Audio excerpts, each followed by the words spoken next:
വരാൻ പോകുന്ന ദേവസ്വം ബോർഡ് LDCയുമായി ബന്ധപ്പെട്ടിട്ടുള്ള ഒരു സ്പെഷ്യൽ ക്ലാസ് ആണിത്. പരീക്ഷയ്ക്ക് ഇനി കുറച്ച് മാസങ്ങൾ മാത്രമാണ് നമ്മുടെ കൺമുന്നിലുള്ളത്. എക്സാം ഡേറ്റ് വന്നിട്ടില്ല. അപ്പോൾ നിങ്ങൾ ചെയ്യേണ്ടത് സിലബസ് അധിഷ്ഠിതമായിട്ട് കണ്ടൻറ്റ് പഠിച്ചു തീർക്കുക എന്നുള്ളതാണ്. മറ്റ് മത്സര പരീക്ഷകൾ പോലെ ഒത്തിരി കാട് കയറി GK ഒന്നും പഠിക്കേണ്ട ആവശ്യം ഇവിടെ ഇല്ല. അത്രയും പാടുള്ള ചോദ്യപേപ്പറും ആയിരിക്കത്തില്ല PSC പരീക്ഷയൊക്കെ പോലെ. സിമ്പിളായിട്ട് ഓരോ ടോപ്പിക്കും എടുത്ത് ആ ടോപ്പിക്കുമായി ബന്ധപ്പെട്ട് മറ്റ് മത്സര പരീക്ഷകളിലും അതുപോലെ കോമൺ ആയിട്ടുള്ള മത്സര പരീക്ഷകളിലുമെല്ലാം ഇതുവരെ ചോദിച്ചുള്ള മുൻവർഷ ചോദ്യങ്ങളും പ്രധാനപ്പെട്ട പോയിൻറ്സും പഠിച്ചാൽ തന്നെ ഫുൾ മാർക്ക്, ഭൂരിഭാഗം മാർക്ക് നമുക്കിവിടെ മേടിക്കാൻ സാധിക്കും. അപ്പോൾ ആ രീതിയിലുള്ള ഒരു പഠനം നിങ്ങൾ പഠിച്ചു പോയാൽ മതി. അതിന് സഹായകമാകത്തക്ക രീതിയിലാണ് ഇങ്ങനെ ക്ലാസ്സുകൾ നമ്മൾ പ്രൊവൈഡ് ചെയ്തു പോകുന്നത്. ഇതൊരു സ്പെഷ്യൽ ക്ലാസ് ആണ്. ഈ ക്ലാസ്സിലെ കണ്ടൻറ്റ് ഇന്ന് തന്നെ പഠിച്ചു പോകാൻ ശ്രമിക്കുക. ഇതുപോലുള്ള ദേവസ്വം ബോർഡിൻ്റെ നമ്മൾ ചെയ്തേക്കുന്ന ക്ലാസ്സുകളെല്ലാം പ്ലേലിസ്റ്റ് ആയിട്ട് ഇട്ടിട്ടുണ്ട്. അത് വെച്ച് കറക്റ്റായിട്ട് നിങ്ങൾ പഠിച്ചു പൊക്കോളുക. ഓക്കെ. പിന്നെ ദേവസ്വം ബോർഡ് പരീക്ഷയ്ക്ക് പഠിക്കാൻ ആവശ്യമായിട്ടുള്ള കംപ്ലീറ്റ് സ്റ്റഡി മെറ്റീരിയൽസ് കയ്യിലില്ലാത്തവർക്ക് വേണ്ടി അതെല്ലാം ഉൾപ്പെടുത്തിക്കൊണ്ട് നമ്മളൊരു സ്പെഷ്യൽ കോഴ്സ് പ്രൊവൈഡ് ചെയ്യുന്നുണ്ട്. നിങ്ങൾക്ക് പഠിക്കാൻ ആവശ്യമായിട്ടുള്ളതെല്ലാം സ്പെഷ്യൽ ടോപ്പിക്കും എല്ലാം ഉൾപ്പെടുത്തിക്കൊണ്ടാണ് ആ ഒരു കോഴ്സ് നൽകുന്നത്. അത് മേടിച്ചാൽ അത് വെച്ച് മാത്രം നിങ്ങൾ പഠിച്ചു പോയാൽ മതി. കംപ്ലീറ്റ് കണ്ടൻറ്റ് അവിടെ അവൈലബിൾ ആണ്, എല്ലാം സെറ്റാണ്. അത് വേണമെന്നുള്ളവർ സ്ക്രീനിൽ കാണുന്ന ഈ ഒരു വാട്സാപ്പ് നമ്പറിൽ ദേവസ്വം LDC എന്ന് മെസ്സേജ് അയക്കുക. ഓക്കെ. അപ്പോൾ നമുക്ക് വീഡിയോയിലേക്ക് കിടക്കാം. ഇന്നത്തെ ക്ലാസ്സിൽ പറയുന്ന കണ്ടൻറ്റ് ഇന്ന് തന്നെ പഠിച്ചു പോകാൻ ശ്രമിക്കുക. ഞാൻ പറയുന്നു, സിലബസ് കംപ്ലീഷനാണ് ഈ പരീക്ഷ ക്രാക്ക് ചെയ്യുന്നതിലെ ഏറ്റവും പ്രധാനപ്പെട്ട കാര്യം. ഓക്കെ, വീഡിയോയിലേക്ക് കിടക്കാം. ഇന്ത്യൻ ഭരണഘടനയിലെ ദേശീയ ഗാനം, ദേശീയ ഗീതം, അതുപോലെയുള്ള ദേശീയ ചിഹ്നങ്ങളെക്കുറിച്ചുള്ള കാര്യങ്ങൾ, അങ്ങനെയുള്ള കുറച്ച് കാര്യങ്ങളാണ് ഈ ഒരു സിംഗിൾ വീഡിയോയിലൂടെ ഡീറ്റെയിൽ ആയിട്ട് പറഞ്ഞു പോകുന്നത്. പരീക്ഷയ്ക്ക് ആവശ്യമുള്ള ടോപ്പിക്ക് തന്നെയാണ്, സിലബസിൽ കൊടുത്തേക്കുന്ന എടുത്ത് പറഞ്ഞേക്കുന്ന ടോപ്പിക്കുകൾ തന്നെയാണ്. അതുകൊണ്ട് തന്നെ ഈ കാര്യങ്ങൾ നിങ്ങൾ പഠിച്ച് പരീക്ഷയ്ക്ക് പോവുക. ഓക്കെ. ദേശീയ പതാക. ഈ ദേശീയ പതാക ഭരണഘടനാ നിർമ്മാണ സഭ അംഗീകരിച്ച വർഷവും ഡേറ്റ് വെച്ചിട്ടുണ്ട്. അപ്പോൾ അത് തന്നെയാണ് ആദ്യം നമ്മൾ പഠിക്കാൻ പോകുന്നത്. ദേശീയ പതാക ഭരണഘടനാ നിർമ്മാണ സഭ അംഗീകരിച്ച വർഷം 1947. Date July 22. 1947 ജൂലൈ 22 ദേശീയ പതാക ഭരണഘടനാ നിർമ്മാണ സഭ അംഗീകരിച്ചത്. അത് ഇമ്പോർട്ടൻ്റ് ആയതുകൊണ്ട് തന്നെ ഓർക്കാൻ വേണ്ടി ഞാൻ ചെറിയൊരു കണക്ഷൻ പറയാം. പതാക, ഫ്ലാഗ് എന്നാണല്ലോ ഇംഗ്ലീഷിലുള്ള വാക്ക്. ഫ്ലാഗിൽ 4 അക്ഷരങ്ങളാണല്ലോ ഉള്ളത്. 4 അക്ഷരങ്ങൾ. ജൂലൈ 22 ആ രണ്ടൂടെ കൂട്ടിയാലും ഒരു 4 കിട്ടത്തില്ലേ? സോ ആ ഫ്ലാഗിലെ 4 അക്ഷരങ്ങളുണ്ടെന്ന് ഓർമ്മയിൽ 2 കൂട്ടിയാൽ 4 ആ ഒരു സംഭവമായിട്ടൊന്ന് കണക്ട് ചെയ്യാമല്ലോ. പിന്നെ അതുപോലെ തന്നെ ഫ്ലാഗ് എന്ന വാക്ക് ആരംഭിക്കുന്നത് F എന്ന ലെറ്ററിലാണ് ഫ്ലാഗ് ആരംഭിക്കുന്നത്. ആ F ഒന്ന് ഇടത്തോട്ട് അല്ലെങ്കിൽ ഒന്ന് മിറർ ഇമേജ് എടുക്കുകയാണെങ്കിൽ, എന്നിട്ട് ആ നടുക്കത്തെ സാധനം മാറ്റുവാണെങ്കിൽ ഒരു 7 എന്ന് വരത്തില്ലേ? 7 മാസമാണല്ലോ ജൂലൈ. സോ ജൂലൈ 22 എന്ന് നമുക്ക് കിട്ടും. പിന്നെ പലപ്പോഴും സംശയം വരുന്നത് 47 50 എന്നൊക്കെയുള്ള ഡൗട്ട് തോന്നാം. എന്തായാലും 7 നിന്ന് 47 ഒന്ന് ഉറപ്പിക്കാമല്ലോ. 47 1947 ജൂലൈ 22 ദേശീയ പതാക ഭരണഘടനാ നിർമ്മാണ സഭ അംഗീകരിച്ചത്. ഓക്കെ. ഇനി ഇതിൻ്റെ ശില്പി ആരെന്ന് ഓർക്കണം. പിംഗലി വെങ്കയ്യ. ദേശീയ പതാകയുടെ ശില്പി പിംഗലി വെങ്കയ്യ. ദേശീയ പതാകയുടെ ശില്പി പിംഗലി വെങ്കയ്യ. ഓർത്തിരിക്കുക. അദ്ദേഹത്തിൻ്റെ സ്ഥലം ആന്ധ്രാപ്രദേശാണ്. നമ്മൾ പലവട്ടം പറഞ്ഞിട്ടുണ്ട്. ദേശീയ പതാകയുടെ ശില്പിയായ പിംഗലി വെങ്കയ്യയുടെ സ്ഥലം അല്ലെങ്കിൽ ജനിച്ച സ്ഥലം ആന്ധ്രാപ്രദേശാണ്. ഓക്കെ. ദേശീയ പതാകയിൽ 3 നിറങ്ങൾ അടങ്ങിയിട്ടുണ്ട് എന്ന് നമുക്കറിയാം. മുകളിൽ കുങ്കുമം, മധ്യത്തിൽ വെള്ള, താഴെ പച്ച. നമുക്കിതെല്ലാവർക്കും അറിയാമെങ്കിലും പെട്ടെന്ന് പരീക്ഷാ സമയത്ത് മറന്നു പോകാനുള്ള സാധ്യതയൊക്കെ ഉണ്ട്. മുകളിൽ എപ്പോഴും കുങ്കുമമാണെന്ന് ഓർത്തോണം. മുകളിൽ കുങ്കുമം, മധ്യത്തിൽ വെള്ള, താഴെ പച്ച. മുകളിൽ കുങ്കുമം, മധ്യത്തിൽ വെള്ള, താഴെ പച്ച. ഇനി ഓരോ നിറവും സൂചിപ്പിക്കുന്നത് എന്തിനെയാണെന്ന് നമ്മൾ അറിഞ്ഞിരിക്കണം. പക്ഷെ അത് നിങ്ങൾ കാണാതെ ഒന്നും പഠിക്കേണ്ട. ആ നിറവുമായി ബന്ധപ്പെട്ട് നമുക്കൊരു ഐഡിയ ഉണ്ടെങ്കിൽ നമുക്ക് ഓർത്തിരിക്കാൻ പറ്റും സിമ്പിളായിട്ട്. ഇപ്പം കുങ്കുമ നിറം എടുക്കുക. കുങ്കുമം എന്ന് പറഞ്ഞാൽ ഇപ്പം രക്തവുമായിട്ട് കണക്ട് ചെയ്ത്, ചുവപ്പും ഒക്കെ ആയിട്ട് കണക്ട് ചെയ്ത് ആ രീതിയിലൊന്ന് പോകാമല്ലോ. ഈ യുദ്ധത്തിനൊക്കെ പോകുമ്പോൾ നമ്മുടെ ബാഹുബലി സിനിമയിലൊക്കെ കണ്ടിട്ടില്ലേ? രക്തം കൊണ്ട് ഇങ്ങനെ നെറ്റിയെ പൊടിച്ച് വിടുന്നു, അങ്ങനത്തെ പരിപാടിയൊക്കെ. അപ്പോൾ ഒരു ധീരത അങ്ങനത്തെയൊക്കെ വിജയിച്ച് വരിക, അല്ലെങ്കിൽ നമ്മളെ തന്നെ ത്യാഗം ചെയ്ത് നാടിനെ രക്ഷിക്കാൻ വേണ്ടിയൊക്കെയുള്ള അങ്ങനത്തെ കുറേ ഐറ്റങ്ങൾ ഈ നിറവുമായിട്ട് കണക്ട് ചെയ്യാമല്ലോ നമുക്ക്. അത് തന്നെയാണ് സംഭവം. കുങ്കുമ നിറത്തിന് ധീരത, ത്യാഗം എന്നീ അർത്ഥങ്ങളാണ് സൂചിപ്പിക്കുന്നത്. അല്ലെങ്കിൽ ഈ നിറം സൂചിപ്പിക്കുന്നത് ധീരത, ത്യാഗം. കുങ്കുമ നിറം, ധീരത, ത്യാഗം. ഇനി അടുത്തത് പച്ച നിറമാണ് അല്ലേ? പച്ച നിറം. പച്ച എന്ന് ഓർക്കുമ്പോൾ തന്നെ, അല്ലെങ്കിൽ പച്ച നിറം മൊത്തം നമ്മുടെ നാട്ടിലെ പച്ചപ്പും ഹരിതാവയും പച്ചപ്പും ആ ഒരു സംഭവമല്ലേ പച്ച നിറം. പച്ചപ്പ് ഒരുപാടുണ്ടെങ്കിൽ നമുക്ക് ഒരുപാട് ഓക്സിജൻ കിട്ടത്തുള്ളൂ. അതുപോലെ ഒരുപാട് പച്ചപ്പാടങ്ങൾ ഉണ്ടെങ്കിൽ നമുക്ക് ഒരുപാട് നെല്ലും അരിയും ഒക്കെ കിട്ടി സമ്പൽ സമൃദ്ധിയൊക്കെ ഉണ്ടാകത്തുള്ളൂ. അപ്പോൾ ആ രീതിയിൽ തന്നെ ഒരു അർത്ഥമാണ് സമൃദ്ധി, ഫലഭൂഷ്ഠത, അതൊക്കെയാണ് പച്ച നിറം. സമൃദ്ധി ഓർത്താൽ മതി, സമൃദ്ധി ഫലഭൂഷ്ഠതയൊക്കെയാണ് പച്ച നിറം എന്ന് അറിഞ്ഞിരിക്കുക. ഇനി വെള്ള നിറം. വെള്ള എപ്പോഴും സമാധാനമാണല്ലോ. സമാധാനവും സത്യസന്ധതയുമാണ് വെള്ള നിറം. സമാധാനവും സത്യസന്ധതയുമാണ് വെള്ള നിറം. കുങ്കുമനിറം ധീരത, ത്യാഗം. പച്ച നിറം സമൃദ്ധി, ഫലഭൂഷ്ഠിത. അതുപോലെ വെള്ള നിറം സത്യസന്ധത, സമാധാനം. ഓക്കെ. ഇനി അടുത്തത് ദേശീയ പതാകയുടെ നിറങ്ങൾക്കും അശോക ചക്രത്തിനും വ്യക്തമായ നിർവചനം നൽകിയത് ആര് എന്ന് ചോദിക്കും. അത് ഡോക്ടർ എസ് രാധാകൃഷ്ണനാണ്. ഈ നിറങ്ങൾക്കും അതുപോലെ അശോക ചക്രത്തിനും ഒക്കെ വ്യക്തമായിട്ടുള്ള ഒരു ഐഡിയ, ഒരു നിർവചനം നൽകിയത് ഡോക്ടർ എസ് രാധാകൃഷ്ണനാണ്.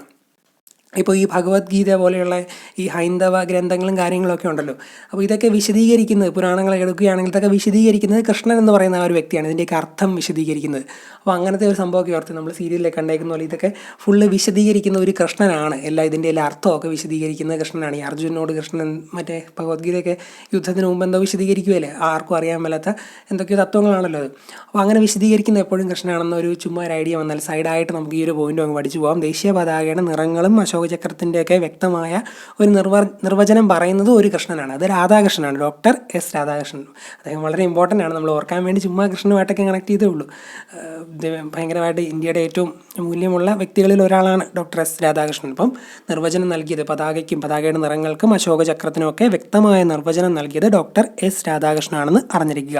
അപ്പോൾ നമ്മൾ പച്ച, അതുപോലെ കുങ്കുമ നിറം, വെള്ള നിറമൊക്കെ പറഞ്ഞു. ഈ അശോക ചക്രത്തിൻ്റെ നിറവും ഓർത്തിരിക്കണം.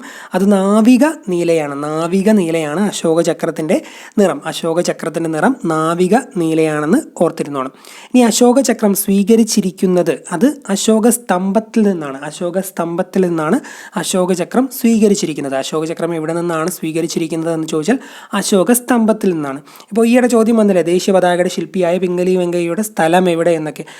അതുകൊണ്ട് തന്നെ ഈ അശോക സ്തംഭം എവിടെയാണ് എന്നൊക്കെ നമ്മൾ ജസ്റ്റ് ഒന്ന് അറിഞ്ഞിരിക്കണം. ഉത്തർപ്രദേശിലെ സാരാനാഥിലുള്ള ഡീർ പാർക്കിലാണ് അശോക സ്തംഭം. ഉത്തർപ്രദേശിലെ സാരാനാഥിലുള്ള ഡീർ പാർക്കിലെ അശോക സ്തംഭത്തിൽ നിന്നാണ് അശോക ചക്രം സ്വീകരിച്ചിരിക്കുന്നത്.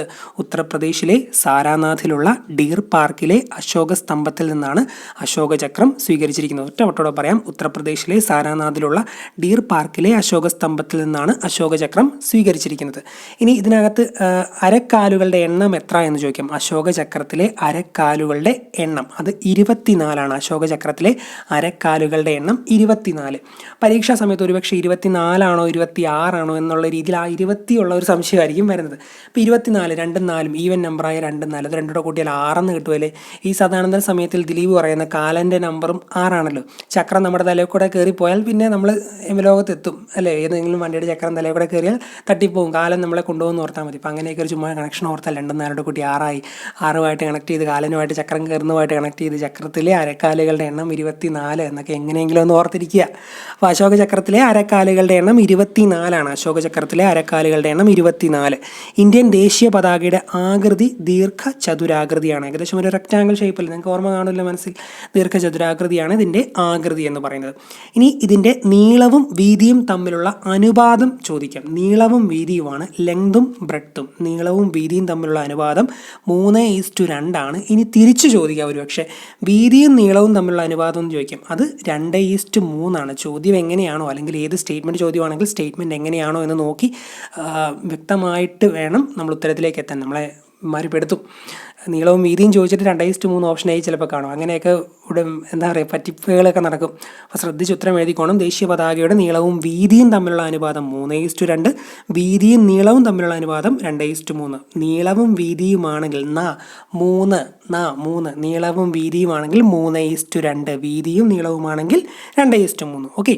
ഇനി ദേശീയ പതാക നിർമ്മാണത്തിന് ഖാദിയോ കൈത്തറി തുണിയോ മാത്രമേ ഉപയോഗിക്കാൻ പാടുള്ളൂ എന്നും അറിഞ്ഞിരിക്കുക. പതാക നിർമ്മാണത്തിന്, ദേശീയ പതാക നിർമ്മാണത്തിന് ഖാദിയോ കൈത്തറി തുണിയോ, ദേശീയ പതാക നിർമ്മാണത്തിന് ഖാദിയോ കൈത്തറി തുണിയോ മാത്രമേ നിർമ്മിക്കാൻ അല്ലെങ്കിൽ ഉപയോഗിക്കാൻ പാടുള്ളൂ. ഇനി പതാകയുമായി ബന്ധപ്പെട്ട് ഇന്ത്യയുടെ ആദ്യ പതാക ഉയർത്തിയ സ്ഥലവും അങ്ങനെ വേറെ കുറേ ചരിത്രമൊക്കെയുണ്ട്. ഒത്തിരി ചരിത്രത്തിലേക്ക് നമ്മൾ പോകുന്നില്ല. ദേശീയ പതാകയാണല്ലോ നമുക്ക് ഏറ്റവും ഇമ്പോർട്ടൻറ്റ്. നമ്മൾ ഉപയോഗിക്കുന്ന ദേശീയ പതാകയുമായിട്ട് ചേർന്ന് നിൽക്കുന്ന പോയിന്റുകൾ മാത്രമേ പറഞ്ഞു പോകുന്നത്. അപ്പോൾ പണ്ടത്തെ പതാകയുമായി ബന്ധപ്പെട്ട് നേരത്തെ ചോദിച്ച ഒരു ചോദ്യം കൂടെ ജസ്റ്റ് ഇവിടെ ഞാനൊന്ന് പറഞ്ഞു പോയി. ഇപ്പം അങ്ങനെ ആ ചോദ്യം കാണാറില്ല. ഇന്ത്യയുടെ ആദ്യ ദേശീയ പതാകയിൽ ആലേഖനം ചെയ്തിരുന്ന താമരകളുടെ എണ്ണം ചോദിച്ചിട്ടുണ്ട്. അത് പ്രിലിമിനറി മെയിനും ഒക്കെ വരുന്നതിന് മുമ്പ് ഒരു കാലഘട്ടത്തിൽ ചോദിച്ചൊരു ചോദ്യമാണ്. അപ്പോൾ അതും കൂടി ജസ്റ്റ് ഒന്ന് അറിഞ്ഞിരിക്കുക. 8 ഇന്ത്യയുടെ ആദ്യ ദേശീയ പതാകയിൽ ആലേഖനം ചെയ്തിരുന്ന താമരകളുടെ എണ്ണം 8. ഇന്ത്യയുടെ ആദ്യ ദേശീയ പതാകയിൽ ആലേഖനം ചെയ്തിരുന്ന താമരകളുടെ എണ്ണം 8 എന്ന് അറിഞ്ഞിരിക്കുക. ഇനി KKGSS എന്ന് പറഞ്ഞ ഒരു സംഭവമുണ്ട്. KKGSS. ഈ KKGSS 9 വ്യത്യസ്ത അളവിലുള്ള ദേശീയ പതാകകളാണ് നിർമ്മിക്കുന്നത്. 9 നമ്പർ ഓർത്തിരിക്കുക. 9 KKGSS 9 വ്യത്യസ്ത അളവിലുള്ള ദേശീയ പതാകകളാണ് നിർമ്മിക്കുന്നത്. ഇനി ഇതിലെ ചെറിയ അളവിലുള്ള ഏറ്റവും ചെറിയ അളവിലുള്ള ദേശീയ പതാക 150 100 100 mm × 100 സോറി 150 mm × 100 150 100 ഏറ്റവും ചെറുത് 150 100 അല്ലെങ്കിൽ 6:4 ഏറ്റവും ചെറുത് 150 100 ഏറ്റവും വലുത് 6300 4200 ഏറ്റവും ചെറുത് 150 100 ഏറ്റവും വലുത് 6300 4200 ആ ഒരു അളവിൻ്റെ നമ്പർ ഒന്ന് മനസ്സിലുണ്ടാകണം. പിന്നെ കുറച്ചെണ്ണോട് ഞാൻ പറയാം. ഏറ്റവും ചെറുത് ഏതാണ്? 150 100 ഏറ്റവും വലുത് 6300 4200.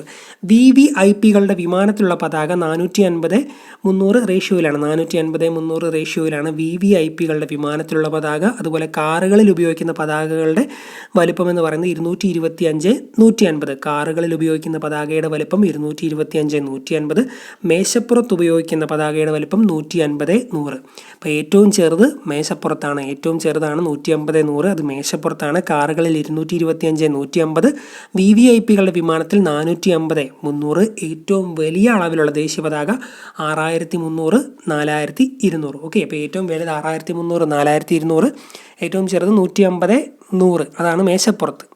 അപ്പോൾ അത്രയും പോയിന്റുകൾ എന്താ പറയുക, KKGSS 9 തരത്തിലുള്ള വ്യത്യസ്ത അളവിലുള്ള ദേശീയ പതാക നിർമ്മിക്കുന്നതിൽ ജസ്റ്റ് ഒന്ന് അതിനകത്തു നിന്നുള്ള കുറച്ച് പോയിന്റുകളായിട്ട് അറിഞ്ഞിരിക്കുക. ഓക്കെ, ഇനി ത്രിവർണ്ണ പതാകയെ ഇന്ത്യയുടെ ദേശീയ പതാകയായി കോൺഗ്രസ് അംഗീകരിച്ച വർഷം ചോദിക്കാം. അത് 1931. 1931 1931 ത്രിവർണ്ണ പതാകയെ ഇന്ത്യയുടെ ദേശീയ പതാകയായി കോൺഗ്രസ് അംഗീകരിച്ച വർഷം. ഒന്നുകൂടെ പറയാം. ത്രിവർണ്ണ പതാകയെ ഇന്ത്യയുടെ ദേശീയ പതാകയായി കോൺഗ്രസ് അംഗീകരിച്ച വർഷം 1931. മുകളിൽ നിന്ന് കുങ്കുമം, വെള്ള, പച്ച എന്നീ നിറങ്ങളും മധ്യത്തായി ചർക്കയും അടങ്ങിയതായിരുന്നു ത്രിവർണ്ണ പതാക. അപ്പം ചർക്ക അവിടെ ഉണ്ടായിരുന്നു ആദ്യം അംഗീകരിച്ചത്, അതൊന്ന് ഓർത്തോണം. മുകളിൽ നിന്ന് കുങ്കുമം, വെള്ള, പച്ച എന്നീ നിറങ്ങളും മധ്യത്തിലായി ചർക്കയും അടങ്ങിയതായിരുന്നു ത്രിവർണ്ണ പതാക. 1931 മുതൽ 47 വരെ ത്രിവർണ്ണ പതാകയുടെ മധ്യത്തിൽ ചർക്കയും 47 ജൂലൈ 22 എന്ന് വെച്ചാൽ ഭരണഘടനാ നിർമ്മാണ സഭ നമ്മുടെ പതാക അംഗീകരിച്ചു. 47 ജൂലൈ 22 മുതൽ ഇത് ധർമ്മചക്രമായും അതായത് അശോക ചക്രമായി രൂപമാറ്റവും വരുത്തി. അപ്പം ഏറ്റവും ആദ്യകാലത്ത് ചർക്കയായിരുന്നു, പിന്നീട് അത് അശോക ചക്രമായി. അശോക ചക്രമായത് 47 ജൂലൈ 22 മുതൽ 31 മുതൽ 47 വരെ ത്രിവർണ്ണ പതാകയുടെ മധ്യത്തിൽ ചർക്കയായിരുന്നു എന്ന് ഓർത്തോണം. ഇനി 1947 ഓഗസ്റ്റ് 15 സ്വാതന്ത്ര്യാനന്തരം ഇന്ത്യയുടെ ദേശീയ പതാക ചെങ്കോട്ടയിൽ ഉയർത്തിയത് നമ്മുടെ ആദ്യത്തെ പ്രധാനമന്ത്രിയായ ജവഹർലാൽ നെഹ്റുവാണ്. ഓഗസ്റ്റ് 15 സ്വാതന്ത്ര്യം ലഭിച്ച ശേഷം ആദ്യമായി ചെങ്കോട്ടയിൽ റെഡ് ഫോർട്ടിൽ ഇന്ത്യയുടെ ദേശീയ പതാക ഉയർത്തിയത് ജവഹർലാൽ നെഹ്റുവാണ്. ഇനി കുറച്ച് PSC ഇടയ്ക്കിടയ്ക്ക് ചോദിക്കുന്ന ഒരു ചോദ്യങ്ങളുണ്ട്. പലപ്പോഴും ഉദ്യോഗാർത്ഥികൾ തെറ്റിക്കുന്ന കുറച്ച് പരിപാടിയാണ്. സംഭവം എന്താണെന്ന് ഞാൻ പറയാം. എല്ലാ വർഷവും റിപ്പബ്ലിക് ദിനത്തിൽ ദേശീയ പതാക ഉയർത്തുന്നത് റിപ്പബ്ലിക് ദിനത്തിൽ രാഷ്ട്രപതി, എന്നാൽ സ്വാതന്ത്ര്യ ദിനത്തിൽ ഇന്ത്യൻ പ്രധാനമന്ത്രി. റിപ്പബ്ലിക് ആണെങ്കിൽ രാഷ്ട്രപതി. റിപ്പബ്ലിക്ക് റായും രായും തമ്മിലൊരു ബന്ധമില്ല, അപ്പോൾ കണക്ട് ചെയ്യാമല്ലോ. റിപ്പബ്ലിക്ക് രാഷ്ട്രപതി എന്ന് വേണമെങ്കിൽ പറഞ്ഞു. ചിലർ ഈ നാക്ക് എന്താ പറയുക, ചിലപ്പോൾ ചിലർക്ക് അബദ്ധം പറ്റാറില്ലേ, രാഷ്ട്രപതിക്ക് അങ്ങനെയൊക്കെ പറയുന്നവരുണ്ട്. എൻ്റെ ഒരു കൂട്ടുകാരനുണ്ട് രാഷ്ട്രപതി എന്നൊക്കെ പറയുന്നവൻ. അപ്പോൾ അങ്ങനെയൊക്കെ രായും റായും തമ്മിലുള്ള കണക്ഷൻ വെച്ച് റിപ്പബ്ലിക് ആണെങ്കിൽ രാഷ്ട്രപതി എന്ന് ഓർക്കുക. രാജ്പത്തിൽ വെച്ച് റിപ്പബ്ലിക്ക്, രാഷ്ട്രപതി രാജ്പത്തിൽ വെച്ച് റിപ്പബ്ലിക്ക് രാഷ്ട്രപതി രാജ്പത്തിൽ വെച്ച്. ഇനി എല്ലാ വർഷവും സ്വാതന്ത്ര്യ ദിനത്തിൽ സ്വാതന്ത്ര്യമാണെങ്കിൽ പ്രധാനമന്ത്രി. ഇന്ത്യക്ക് സ്വാതന്ത്ര്യം കിട്ടിയപ്പോൾ ആദ്യം ഉയർത്തിയത് ജവഹർലാൽ നെഹ്റു ആണെന്ന് പറഞ്ഞല്ലോ. സ്വാതന്ത്ര്യമാണെങ്കിൽ പ്രധാനമന്ത്രി ചെങ്കോട്ടയിൽ വെച്ച്. അപ്പോൾ സ്വാതന്ത്ര്യ ദിനത്തിൽ ദേശീയ പതാക ഉയർത്തുന്നത് ഇന്ത്യൻ പ്രധാനമന്ത്രി ചെങ്കോട്ടയിൽ വെച്ച്. അപ്പം റിപ്പബ്ലിക് ആണെങ്കിൽ രാഷ്ട്രപതി രാജ്പത്തിൽ വെച്ച്. ഓക്കെ, ചെങ്കോട്ടയിൽ ദേശീയ പതാക ഉയർത്താൻ അവസരം ലഭിക്കാത്ത പ്രധാനമന്ത്രിമാരുണ്ട്. അത് ചന്ദ്രശേഖറും ഗുൽസറിലാൽ നന്ദയുമാണ്. ഗുൽസറിലാൽ നന്ദ ആക്ടിംഗ് പ്രൈം മിനിസ്റ്റർ ആയിരുന്നു. ചന്ദ്രശേഖറും ഗുൽസറിലാൽ നന്ദയുമാണ് ചെങ്കോട്ടയിൽ ദേശീയ പതാക ഉയർത്താൻ അവസരം ലഭിക്കാത്ത പ്രധാനമന്ത്രിമാർ. ചന്ദ്രശേഖറും ഗുൽസറിലാൽ നന്ദയും. പേരുകൾ ഇമ്പോർട്ടൻ്റ് ആണ്. ഈ ഒരു കാര്യം, ഈ ഒരു പോയിന്റ് ഇമ്പോർട്ടൻ്റ് ആണ്. ചെങ്കോട്ടയിൽ ദേശീയ പതാക ഉയർത്താൻ അവസരം ലഭിക്കാത്ത പ്രധാനമന്ത്രിമാരാണ് ചന്ദ്രശേഖരും ഗുൽസറിലാൽ നന്ദയും. ഇനി ഇന്ത്യയിലെ ഏക ദേശീയ പതാക നിർമ്മാണശാല നമ്മൾ നേരത്തെ പറഞ്ഞു, കർണാടകയിലെ ഖാദി ഗ്രാമോദയ സംയുക്ത സംഘം KKGSS RVSS ആണെന്ന് ഓർത്തിരിക്കുക. കർണാടകയിലെ ഹൂബ്ലിയിലാണ്. ഇത് 1957 നവംബർ 1 സ്ഥാപിതമായത്. അതുപോലെ ഭരണഘടനാ നിർമ്മാണ സഭയിൽ ദേശീയ പതാകയ്ക്കായി രൂപീകരിച്ച അഡ്ഹോക് കമ്മിറ്റിയുടെ ചെയർമാൻ, ഇത് ഭരണഘടനാ നിർമ്മാണ സഭയുടെ കാര്യങ്ങൾ പഠിക്കുമ്പോൾ കമ്മിറ്റികളുണ്ടല്ലോ, അതിൽ പഠിക്കുന്നതാണ്. രാജേന്ദ്ര പ്രസാദാണ് ദേശീയ പതാക അഡ്ഹോക് കമ്മിറ്റിയുടെ ചെയർമാൻ. രാജേന്ദ്ര പ്രസാദാണ് ദേശീയ പതാക രൂപീകരിച്ച അഡ്ഹോക് കമ്മിറ്റിയുടെ ചെയർമാൻ. ഭരണഘടനാ നിർമ്മാണ സഭയിൽ ദേശീയ പതാകയ്ക്കായി രൂപീകരിച്ച അഡ്ഹോക് കമ്മിറ്റിയുടെ ചെയർമാൻ രാജേന്ദ്ര പ്രസാദ്. അതുപോലെ ഇന്ത്യയുടെ ദേശീയ പതാകയെ ആദ്യമായി ബഹിരാകാശത്തെത്തിച്ച ദൗത്യം, ഇത് നമ്മൾ സയൻസ് മേഖലയിൽ പഠിക്കേണ്ടതാണ്. അപ്പോളോ 15, 71 അപ്പോളോ 15 ഇന്ത്യയുടെ ദേശീയ പതാകയെ ആദ്യമായി ബഹിരാകാശത്തെത്തിച്ചത്. 1971 അപ്പോളോ 15, 1971 അപ്പോളോ 15. ഇനി ഇന്ത്യൻ പതാക നിയമവുമായി ബന്ധപ്പെട്ട 1-2 പോയിന്റുകളോട് നമ്മളൊന്ന് അറിഞ്ഞിരിക്കണം. ദേശീയ പതാകയുടെ ഉപയോഗത്തെക്കുറിച്ച് പൗരന്മാരിൽ അവബോധം ഉളവാക്കുന്നതിനായി തയ്യാറാക്കപ്പെട്ട നിയമാവലിയാണ് ഇന്ത്യൻ പതാക നിയമം. ഇന്ത്യൻ പതാക നിയമം, ആ പേരുമായി ബന്ധപ്പെട്ട കാര്യം തന്നെ. പതാകയെക്കുറിച്ച് എല്ലാവർക്കും ഒന്ന് മനസ്സിലാകാൻ വേണ്ടി നിർമ്മിക്കപ്പെട്ടു. ഇന്ത്യൻ ദേശീയ പതാകയുടെ ഉപയോഗത്തെക്കുറിച്ച് പൗരന്മാരിൽ അവബോധം ഉളവാക്കുന്നതിനായി തയ്യാറാക്കപ്പെട്ട നിയമാവലിയാണ് ഇന്ത്യൻ പതാക നിയമം.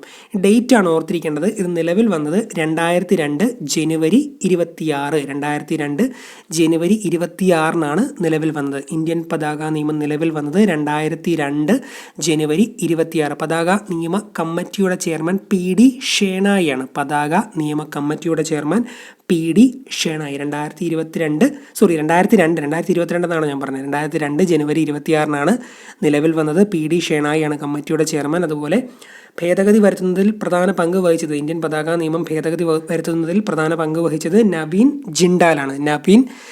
ഇതൊന്നും അങ്ങനെ ചോദിക്കാൻ സാധ്യതയില്ല, പക്ഷേ നമ്മളൊന്ന് അറിഞ്ഞിരിക്കുക. ഫ്ലാഗ് ഫൗണ്ടേഷൻ ഓഫ് ഇന്ത്യയുടെ സ്ഥാപകനാണ് Naveen Jindal. Flag Foundation of ഇന്ത്യയുടെ സ്ഥാപകൻ നവീൻ ജിണ്ടാൽ. ഓക്കെ, ഇത്രയും കാര്യങ്ങളെങ്കിലും മിനിമം ഇന്ത്യൻ പതാക, ദേശീയ പതാകയുമായി ബന്ധപ്പെട്ട് അറിഞ്ഞിരിക്കുക. ഓക്കെ, അടുത്തത് ദേശീയ ചിഹ്നമായ സിംഹമുദ്രയുമായി ബന്ധപ്പെട്ട കാര്യങ്ങളാണ് പറയാൻ പോകുന്നത്. ദേശീയ ചിഹ്നം സിംഹമുദ്ര.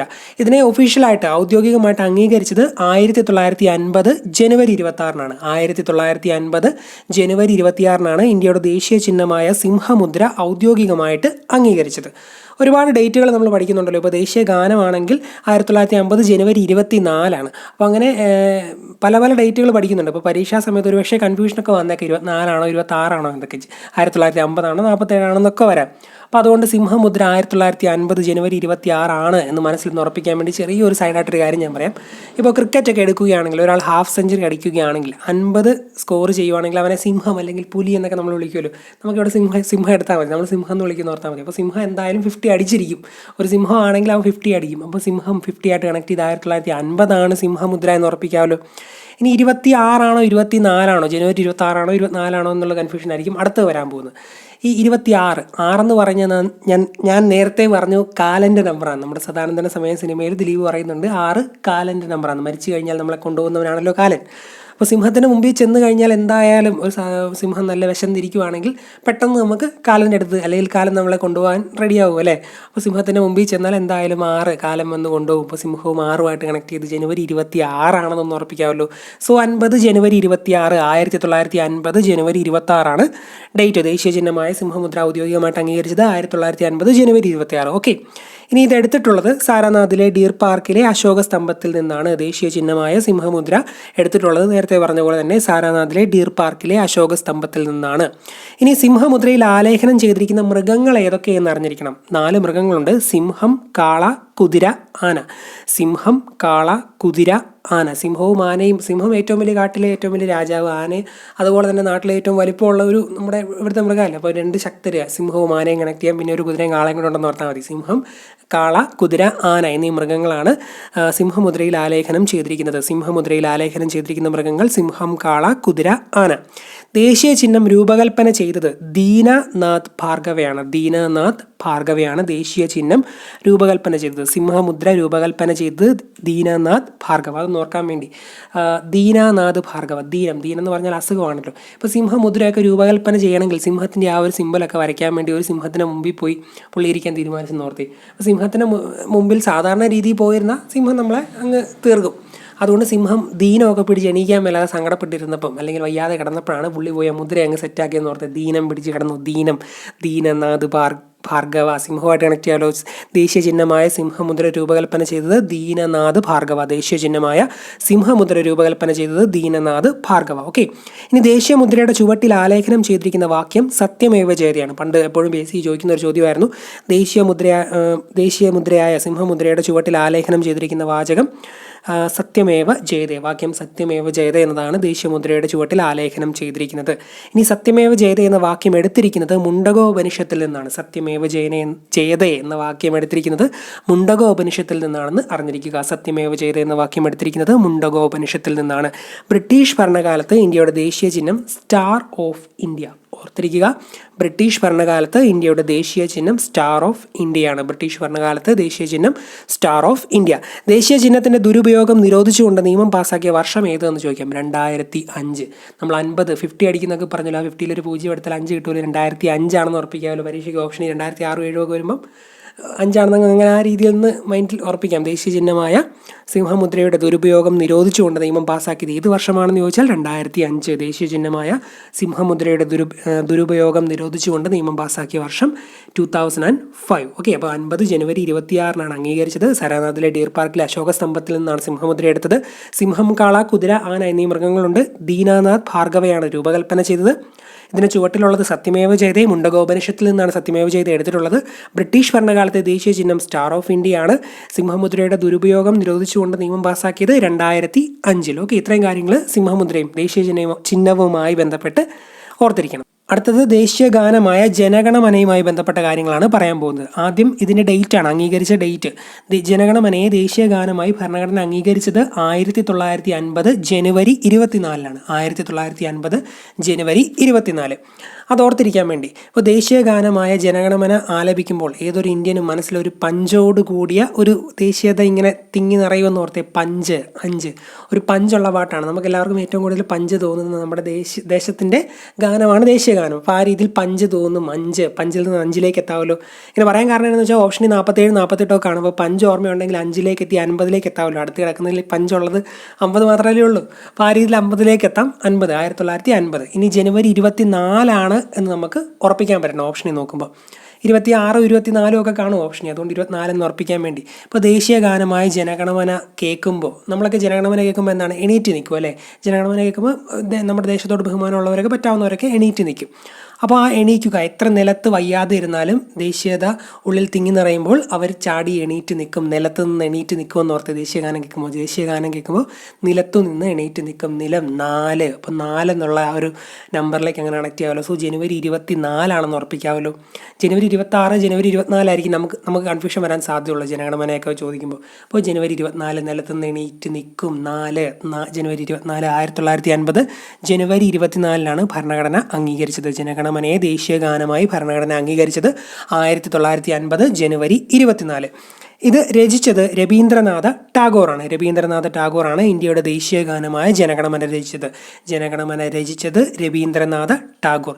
ഇതിന് സംഗീതം നൽകിയത് റാം സിംഗ് താക്കൂറാണ് സംഗീതം നൽകിയത്. ദേശീയ ഗാനത്തിന് സംഗീതം നൽകിയത് റാം സിംഗ് താക്കൂർ. ദേശീയ ഗാനം പാടുവാണല്ലോ, സിംഗ് ചെയ്യുവാണല്ലോ. റാം സിംഗ് താക്കൂറാണ് ദേശീയ ഗാനത്തിന് സംഗീതം നൽകിയത്. രചിച്ചത് രവീന്ദ്രനാഥ് ടാഗോറാണ്. ഇനി ഇത് ചിട്ടപ്പെടുത്തിയിരിക്കുന്ന രാഗം ശങ്കരാഭരണമാണ്. ശങ്കരാഭരണം എന്ന രാഗത്തിലാണ് ചിട്ടപ്പെടുത്തിയിരിക്കുന്നത്. ശങ്കരാഭരണം എന്ന രാഗത്തിലാണ് ദേശീയ ഗാനം ചിട്ടപ്പെടുത്തിയിരിക്കുന്നത് എന്നോർത്തിരിക്കുക. സംഗീതം നൽകിയത് റാം സിംഗ് താക്കൂർ, ചിട്ടപ്പെടുത്തിയിരിക്കുന്നത് ശങ്കരാഭരണം രാഗത്തിൽ. ഇനി ഇത് രചിച്ചിരിക്കുന്ന ഭാഷ, ദേശീയ ഗാനം രചിച്ചിരിക്കുന്ന ഭാഷ ബംഗാളി ഭാഷയാണ്. ദേശീയ ഗാനം രചിച്ചിരിക്കുന്ന ഭാഷ ബംഗാളി ഭാഷ. ആലപിക്കാനെടുക്കുന്ന സമയം, ദേശീയ ഗാനം ആലപിക്കാനെടുക്കുന്നത് 52 സെക്കൻഡുകളാണ്. ദേശീയ ഗാനം ആലപിക്കാൻ എത്ര സമയം എടുക്കുന്നു എന്ന് ചോദിച്ചാൽ 52 സെക്കൻഡാണ്. ഇപ്പോൾ കഴിഞ്ഞ 2ാം ഘട്ട പ്രിലിംസിലൊക്കെ ഈ ചോദ്യം ഉണ്ടായിരുന്നു. ദേശീയ ഗാനം ആലപിക്കാനെടുക്കുന്ന സമയം അത് 52 സെക്കൻഡാണ്. 52 സെക്കൻഡ്സ്, 52 സെക്കൻഡ്സ് ആണ് ദേശീയ ഗാനം ആലപിക്കാൻ എടുക്കുന്നത്. ഇതിൻ്റെ സംക്ഷിപ്ത രൂപം ആലപിക്കാൻ 20 സെക്കൻഡാണ് എടുക്കുന്നതെന്നും അറിഞ്ഞിരിക്കുക. ദേശീയ ഗാനം എടുത്തിരിക്കുന്ന ടാഗോറിൻ്റെ പദ്യം ഏതെന്ന് ചോദിച്ചാൽ ഭാരത് ഭാഗ്യവിധാത എന്ന പദ്യമാണെന്ന് ഓർത്തിരിക്കുക. നമ്മുടെ ദേശീയഗാനത്തിൽ തന്നെ ഉണ്ടല്ലോ ഭാരത് ഭാഗ്യവിധാത.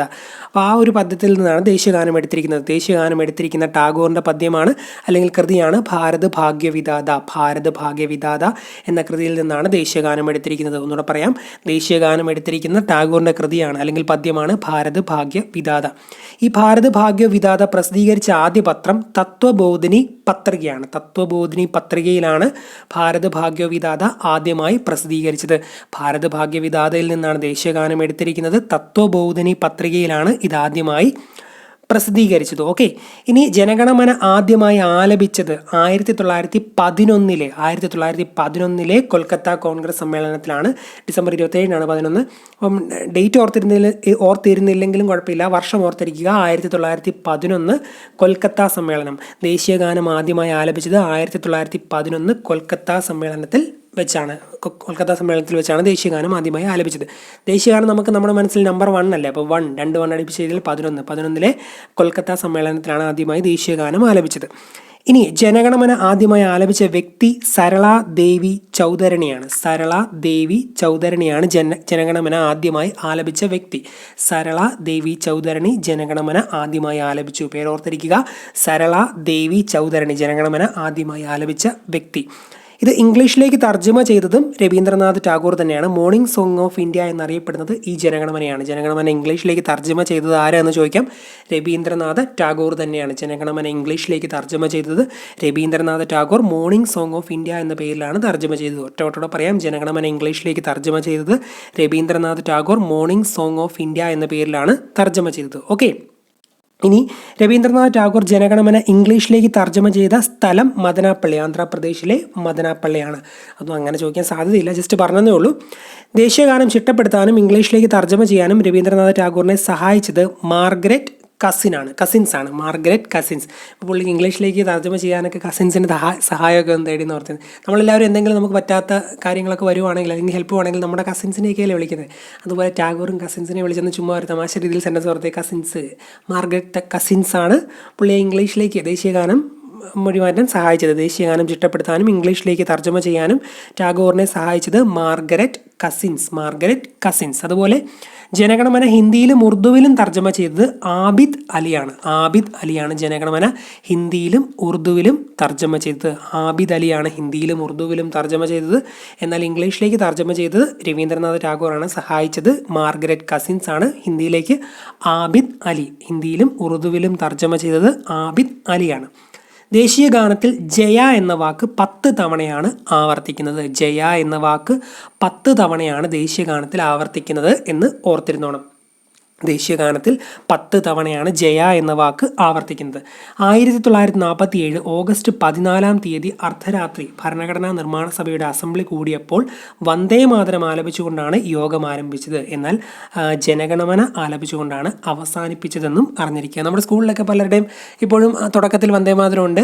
അസംബ്ലിക്കൊക്കെ സ്കൂൾ വിടുമ്പം ജനഗണമനയുണ്ട്, അത് ഓർത്താൽ മതി. 47 ഓഗസ്റ്റ് 14 അർദ്ധരാത്രി സ്വാതന്ത്ര്യം കിട്ടിയ സമയത്ത് അന്നേരം ഭരണഘടനാ നിർമ്മാണ സഭ അല്ലെങ്കിൽ അതിൻ്റെ അസംബ്ലി കൂടിയപ്പോൾ ജനഗണമന അവസാനിച്ചപ്പോൾ പാടി, തുടങ്ങിയപ്പം വന്ദേമാതരം പാടിയാണ് തുടങ്ങിയതെന്നും അറിഞ്ഞിരിക്കുക. അപ്പോൾ ദേശീയഗാനമായ ജനഗണമന 1950 ജനുവരി 24 ഭരണഘടന അംഗീകരിച്ചത്. രചിച്ചത് ടാഗോറാണ്. സംഗീതം നൽകിയത് രാംസിംഗ് താക്കൂറാണ്. ശങ്കരാഭരണത്തിലാണ് ചിട്ടപ്പെടുത്തിയത്. ബംഗാളി ഭാഷയിലാണ് രചിച്ചത്. 52 സെക്കൻഡാണ് പാടാനെടുക്കുന്ന സമയം. ഭാഗ്യവിധാത എന്ന ടാഗോറിൻ്റെ കൃതിയിൽ നിന്നാണ് എടുത്തത്.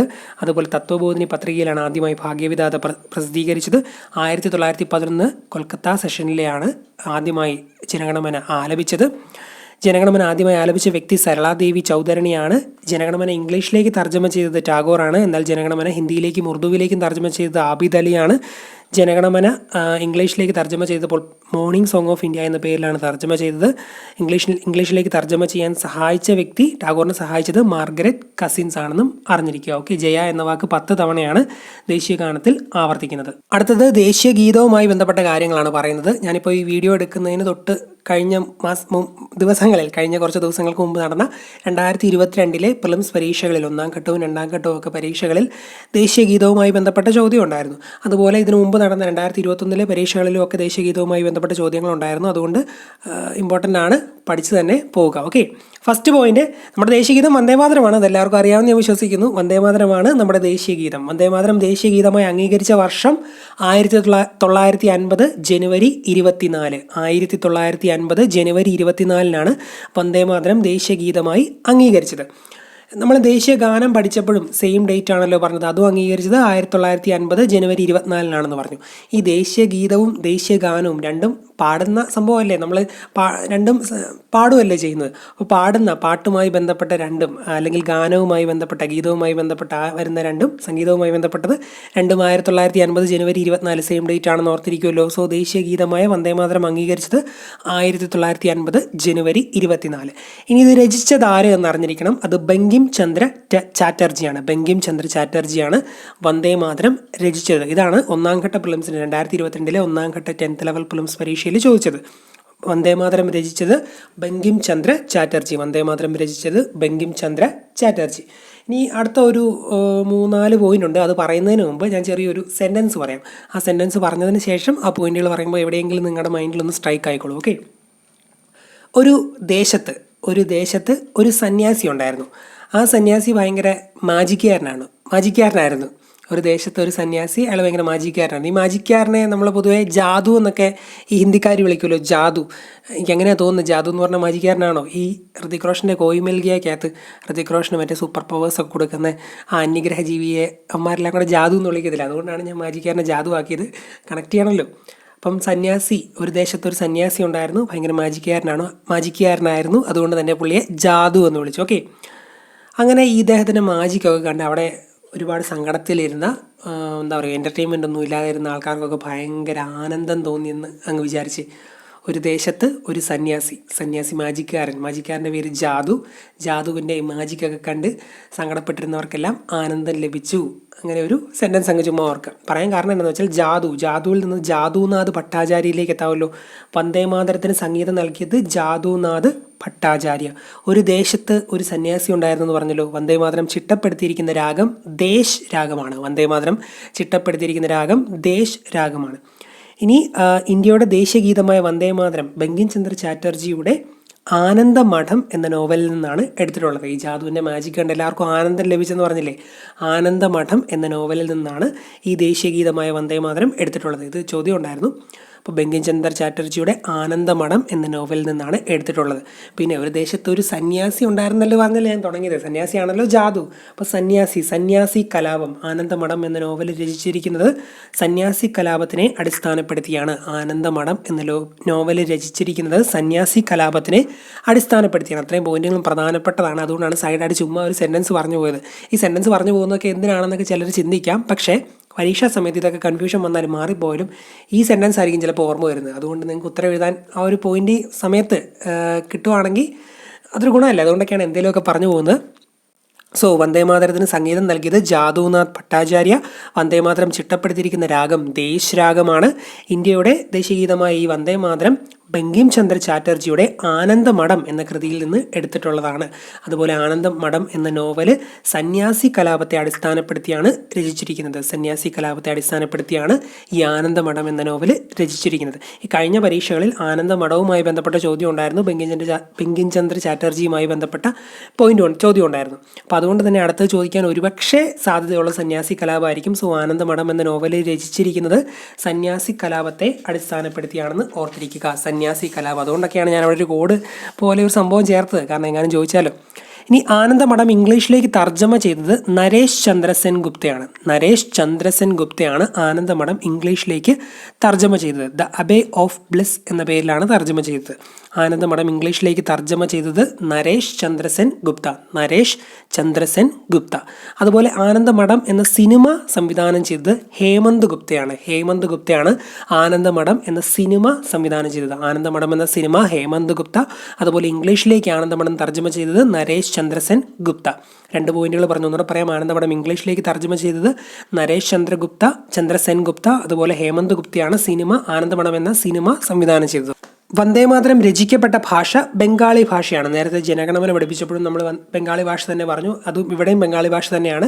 വന്ദേമാതരം രചിക്കപ്പെട്ട ഭാഷ ബംഗാളി ഭാഷ. അതുപോലെ തന്നെ ആദ്യമായി ആലപിക്കപ്പെട്ടത് 1896 കൊൽക്കത്ത കോൺഗ്രസ് സമ്മേളനത്തിലാണ്. നേരത്തെ 1911 കൊൽക്കത്ത കോൺഗ്രസ് സമ്മേളനത്തിലാണ് ജനഗണമന ആലപിച്ചതെന്ന് പറഞ്ഞു.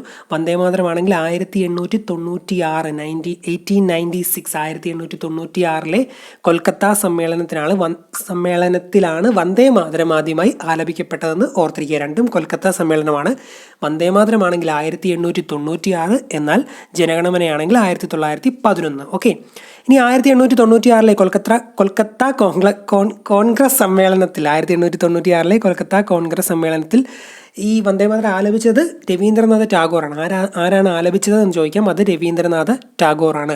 96 കൊൽക്കത്ത കോൺഗ്രസ് സമ്മേളനത്തിൽ വന്ദേമാതരം ആലപിച്ചത് രവീന്ദ്രനാഥ ടാഗോറാണ്. ഇതിൻ്റെ ഇംഗ്ലീഷ് പരിഭാഷ, വന്ദേമാതരത്തിൻ്റെ ഇംഗ്ലീഷ് പരിഭാഷ രചിച്ചത് അരബിന്ദോ ഘോഷാണ്. Mother I bow to thee എന്നാണ് ഇതിൻ്റെ ഇംഗ്ലീഷ് പരിഭാഷയുടെ പേര്. അപ്പോൾ അരബിന്ദോ ഘോഷാണ് വന്ദേമാതരത്തിൻ്റെ ഇംഗ്ലീഷ് പരിഭാഷ രചിച്ചതെന്ന് അറിഞ്ഞിരിക്കുക. ആനന്ദമഠം ഇംഗ്ലീഷിലേക്ക് തർജ്ജമ ചെയ്തത് നരേഷ് ചന്ദ്ര സെൻഗുപ്തയാണ്. എന്നാൽ വന്ദേമാതരത്തിൻ്റെ ഇംഗ്ലീഷ് പരിഭാഷ രചിച്ചത് അരബിന്ദോ ഘോഷാണ്. രണ്ടും മാറിപ്പോകരുത്. ആനന്ദമഠത്തിൽ നിന്നാണ് വന്ദേമാതരം എടുത്തത്. ആനന്ദമഠം ഇംഗ്ലീഷിലേക്ക് തർജ്ജമ ചെയ്തത് നരേഷ് ചന്ദ്ര സെൻഗുപ്തയാണ്. അതുപോലെ വന്ദേമാതരം ഇംഗ്ലീഷ് പരിഭാഷ രചിച്ചത് അരബിന്ദോ ഘോഷാണ്. വന്ദേമാതരത്തിൻ്റെ ഇംഗ്ലീഷ് പരിഭാഷ പ്രസിദ്ധീകരിച്ച മാസിക കർമ്മയോഗിയിലാണ് വന്ദേമാതരത്തിൻ്റെ ഇംഗ്ലീഷ് പരിഭാഷ പ്രസിദ്ധീകരിച്ചത്. വന്ദേമാതരത്തിൻ്റെ ഇംഗ്ലീഷ് പരിഭാഷ പ്രസിദ്ധീകരിച്ചത് കർമ്മയോഗിയിലാണ്. 1909 കാലഘട്ടത്തിലാണ്.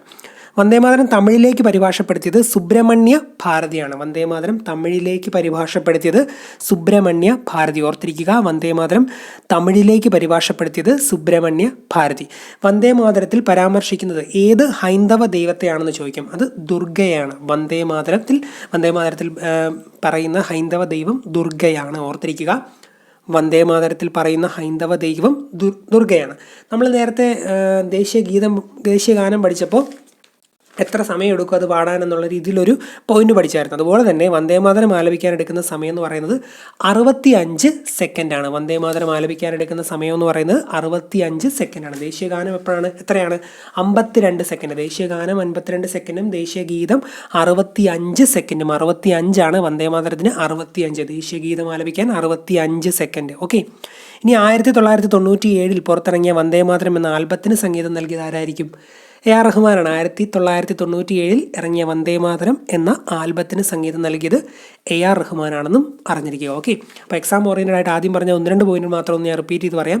ഇത് അംഗീകരിച്ചത് 1950 ജനുവരി 24, രൂപപ്പെടുത്തിയത് ബങ്കിം ചന്ദ്ര ചാറ്റർജി, രചിച്ചത് അതുപോലെ സംഗീതം നൽകിയത് ജാദുനാഥ് ഭട്ടാചാര്യ, ചിട്ടപ്പെടുത്തിയ രാഗം ദേശ്. ആനന്ദമഠം എന്ന കൃതിയിൽ നിന്നാണ് ഈ വന്ദേമാതരം എടുത്തിട്ടുള്ളത്. ബങ്കിം ചന്ദ്ര ചാറ്റർജിയുടെ കൃതിയാണ് ആനന്ദമഠം. അതുപോലെ ആനന്ദമഠം രചിച്ചിരിക്കുന്നത് സന്യാസി കലാപത്തിനെ അടിസ്ഥാനപ്പെടുത്തിയാണ്. അത്രയും കാര്യത്തിന് ഞാനൊരു കോഡൊക്കെ പറഞ്ഞായിരുന്നു. ബാക്കിയുള്ള കാര്യങ്ങളൂടെ ജസ്റ്റ് നിങ്ങളൊന്ന് ഓർത്തിരിക്കുക.